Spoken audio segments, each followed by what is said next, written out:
Младите излегоа пред владата на демонстрации против актуелното загадување на воздухот. Испорачаа над 200 барања до надлежните, меѓу кои поголема контрола врз испуштањето штетни материи од индустриските објекти во градот.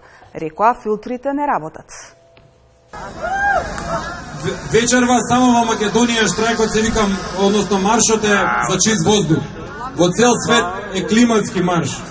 Значи, ние сме многу поназад од нашите соседи и таму каде што сакаме да бидеме, демек во Европска Унија. Исто тука на 28 декември протестиравме. Дел од тие организатори бев и јас. Тука се многу од тие што организира, но има и многу нови лица, што посебно ми е драго. И посебно ми е драго што меѓу нив се многу млади.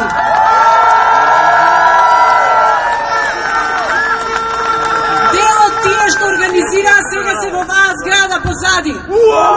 Да ги поздравиме. Тогаш загадувањето беше проблем. Денеска ни кажуваат дека проблемот бил комплексен, дека се решавало, дека требало време. Ние го знаевме тоа.